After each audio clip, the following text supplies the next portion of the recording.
'Diba? Hindi ka naman kung hindi ka nagpapakalat ng disinformation, ng misinformation, wala namang problema.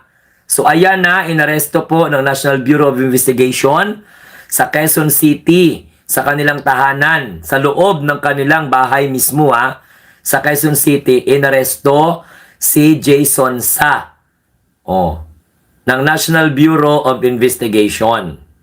Ngayon, ang reason, dahil sa pagpapakalat nila ng maling impormasyon gamit ang kanilang internet, ang kanilang social media. So that is what we call paglabag sa Cybercrime Prevention Act of 2012.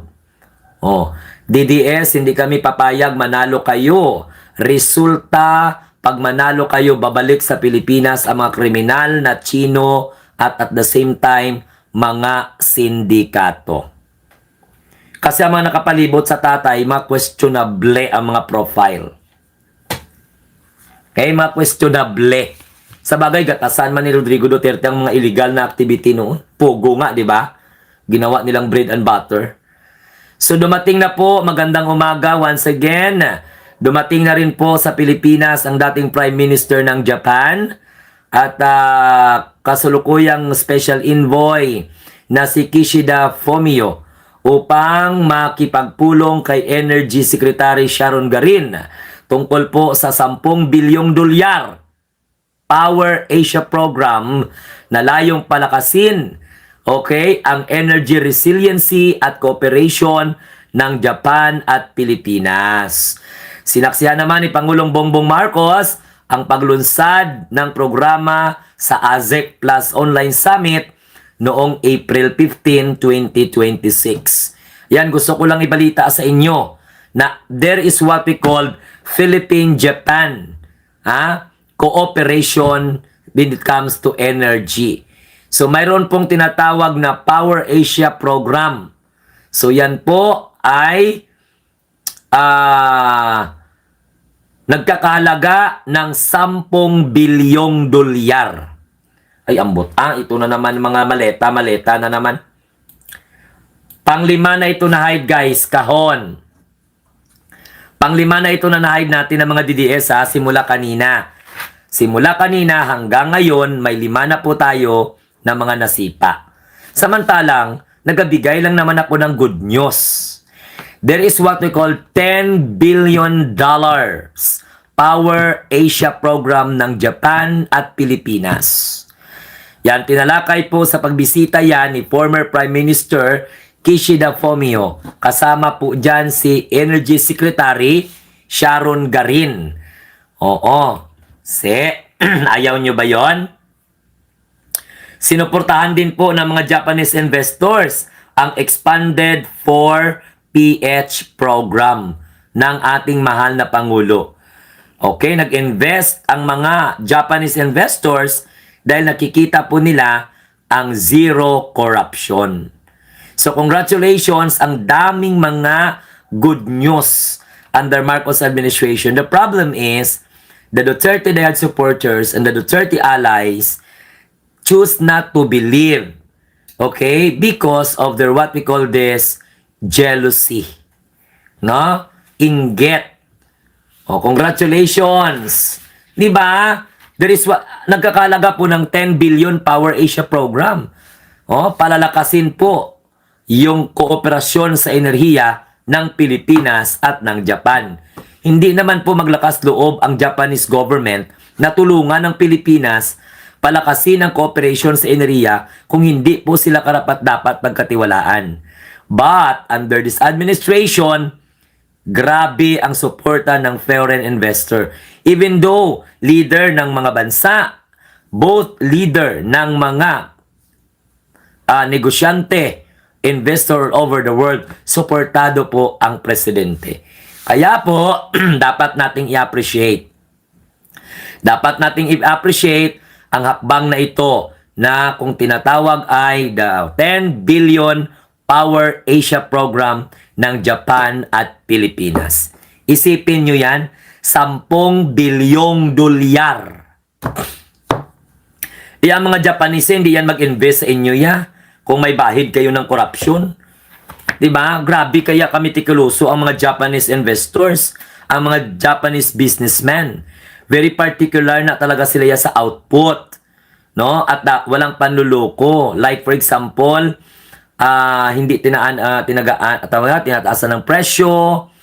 So, ano pa, walang corruption, hindi mo pwede ma-bribe, malinaw ang pagkakalatag ng programa. So, yan talaga ang gustong-gusto ng mga Hapon. Yung hindi na sila magproblema pa. Hello po, Juana Aplas Cagalos, all the way from Cyprus. Welcome po, ma'am, sa ating Munting Tinig community. So, pangalawa pa lang na good news sa Philippine-Japan, palalakasin ng cooperation sa enerhiya. Nagkakahalaga po ang partnership ng Japan sa pamamagitan po ng Power Asia Program at ng Pilipinas. Malaki pong papel ng Japan at Pilipinas dyan. Oo. So, mga Duterte at supporters, huwag kayong mainggit. Kaya unang-una, hindi kaya ni Sara ito. Hindi tayo makakuha ng mga ganitong bill, ganitong mga deal. No? Hindi tayo ngayon, kaninang umaga o kaninang hapon. Pinangunahan naman ng ating mahal na Pangulong Bongbong Marcos yung sinatawag na Social Civic Project Funds, Presidential Scholar, Bagong Pilipinas Rice Program, at Financial Assistance sa Region 8. So walang pahinga ang presidente. Namigay po ng mga bigas, namigay po ng mga ayuda, namigay po ng pag-asa sa bawat Pilipino sa kabila ng global crisis na ating nararanasan. Kaya we are not exempted man. Right?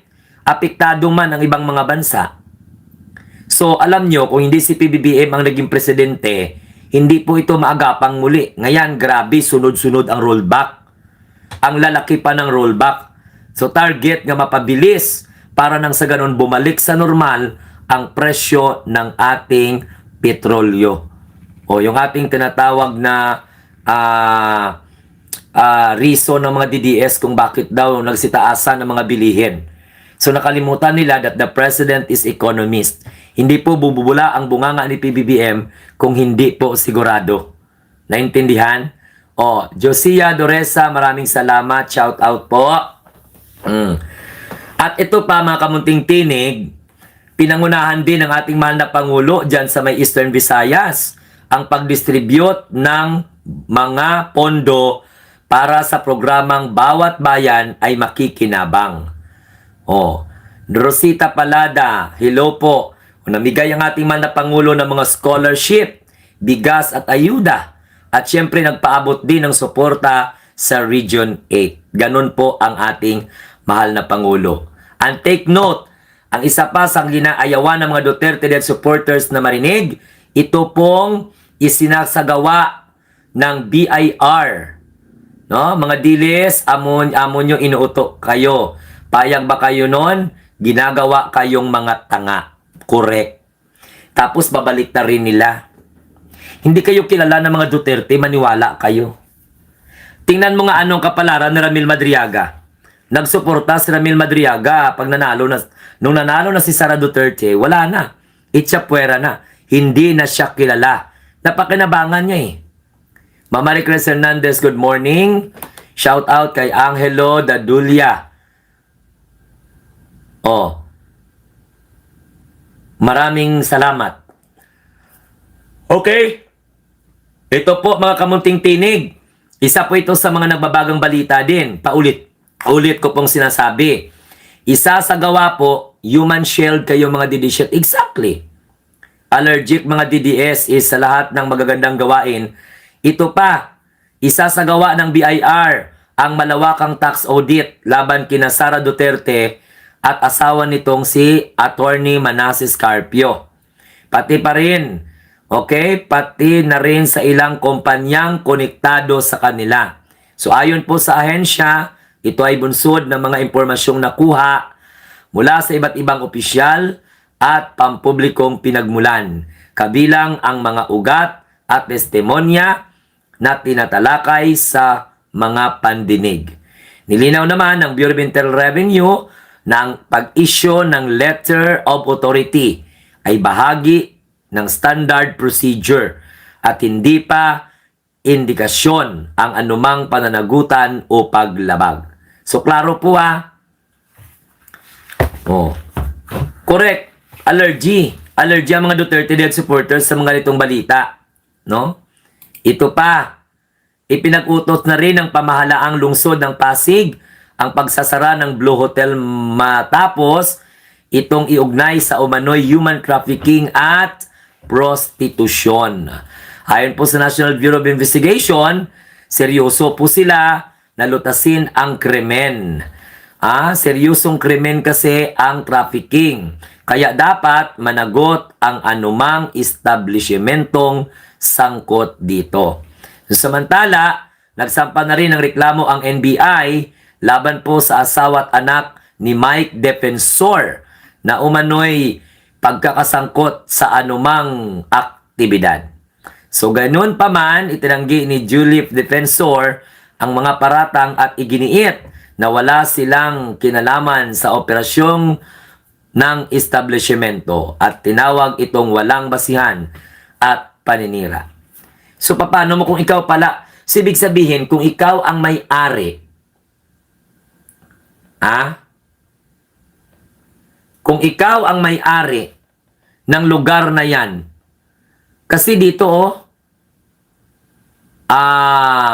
wala daw po silang kinalaman. So may-ari ka, kasama ka dyan, tapos wala kang kinalaman. It's about time na magising na sa katotohanan ng mga DDS na ginamit lang sila ng mga Duterte. Exactly, Ma'am Norma Smith. Ano pa nga ba? Kasi kung hindi gagamit ang mga Duterte, ang mga DDS ng mga Duterte, tawag nito, kung hindi gumamit si Sara Duterte, okay? Ano ba ito man? May nag-pop up nito sa aking, Allergic ang mga didili sa lahat ng magandang gawain ng ating mahal na Pangulo. Correct.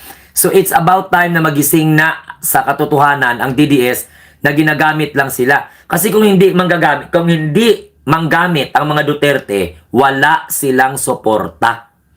Kaya nga inuutok nila mga mga supporter nila Now, ngayon, kung hindi sila papayag na gamitin sila, wala silang magamit. Kaya kahit alam ng mga Duterte na ang mga o mga viewers nila, supporter nila, botante nila, ang nangbabastos na kanila, nanghahamak na sa kanila, magtatanong na sa kanila kung bakit, hindi nila yan papansinin. Yan ang katoto. 126 viewers, maraming salamat. 32 ang nanonood sa atin, likers. Maraming salamat. Kung hindi sila manggamit ng mga Pilipino, wala na. Tapos na ang karera nila sa politika. To be honest, lubog na ang mga Duterte. Wala na. Kung baga sa Agila, hindi na po makakalipad. Kasi bali na ang kanilang mga pakpak. Bakit nabali ang pakpak ng Agila, ng Davao, na sinasabi nila? Para nga sa akin, paniki ng Davao, hindi yan Agila Dahil sa ambisyosa. Ang ibon, kapag lumipad, hindi po siya lumagpas sa limit ng kakayahan niyang lumipad. Kasi, maaaring masira siya. Maaaring mabalian siya. O maaaring mamamatay siya.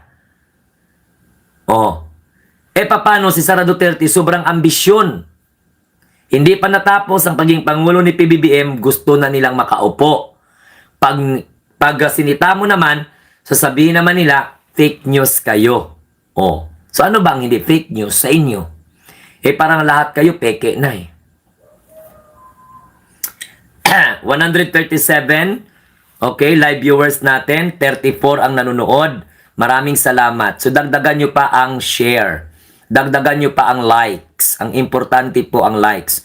Kung sino po sa 137 ang hindi po nag-likes, what are your reason?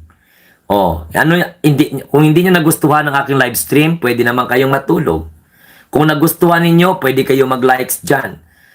Bahain natin ng likes every time na magla-live stream po tayo or mag-upload ng mga video. Correct? Harry Rialobit, shout out. Ang hindi mag-like, mga pangit. Oo. Mag-likes kayo ng pinaka-importante gani, no? Para at least spread ng YouTube ma-recommend. So kung ma-recommend ang YouTube natin, so ibig sabihin madagdagan ng ating mga subscriber. At saka magdagdagan ng ating community. Yun ang pinadin kamahalaga, no? Hello kay Tinkerbell, love from United Kingdom. Hello po Tinkerbell.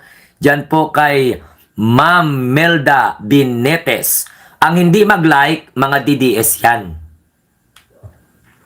Out of 34, 134, 83 pa lang ang nag-likes. So, ibig sabihin, ang hindi nagla-likes, Duterte diehard supporter yan. Wala sa kakayahan ni Inday maging presidente. She does not have the characteristics to lead the country. Hindi pwede yung may saltik sa utak. Hindi pwede yung nagabaliw-baliwan kung may nagagalitan. Correct? Hindi po. She does not have, hindi po deserve ng isang tao maging presidente kung wala ka talagang alam. Oo nga, sikat ka ayon sa iyong pakiramdam. Pero ang qualification pa rin dyan ay yung karakter, ano yung kanyang kakayahan. Kaya nga nasubukan na natin ang role ni Sara sa Vice President eh. Walang ambag sa lipunan. Ophelia Kalpusan, maraming salamat. Kay Saldi Yansis Rait, good morning. Oy, Julieta Washay. Oy, maraming salamat sa inyong pakulay. Salamat po. Oy, thank you Meron po tayong pakulay ngayong umaga. Sarah is evil spirited. She is bipolar. So dapat hindi talaga siya qualified. Paano na lang? Yan ang magiging leader natin. Do may tralala, do may trililing. Ay naku, Diyos ko, Ginoo ko, Lord, patawara. Maawa naman kayo sa bansang Pilipinas. From PBBM standard, ang leadership na ipinakita. Pagkatapos, papalitan lang ng putso-putso. Papalitan lang na walang kaalam-alam. Papalitan lang ng isang ambisyosa. O, papalitan lang ng gusto gamitin ng impluensya sa gobyerno para manikil. O, andun sa Davao nag-away ang mga vendor at ang mga demolition team. Nagkaroon ng pukpukan, nagkaroon ng batuhan, nagkakaroon ng sigawan. Yan. How do I know that? O, paano hindi namin malaman? Kay kalat na ngayon. At hindi po artificially intelligence made. Correct? Hindi siya karapat-dapat maging presidente. Oh, I love my country and I love my president. Maraming salamat. Uy, nagasunod-sunod na ang mga naga-like. Ay, maraming salamat Ang mga nagapakulay, simula kanina hanggang ngayon, maraming salamat po sa inyong lahat. Wala kang kawala, Regador, kayo ay maganda, Regador, galit sa masama, Regador, ang sa inyo bebenga, Regador, wala kang kawala, Regador, kayo ay maganda, Regador, galit sa masama, Regador, ang sa inyo bebenga.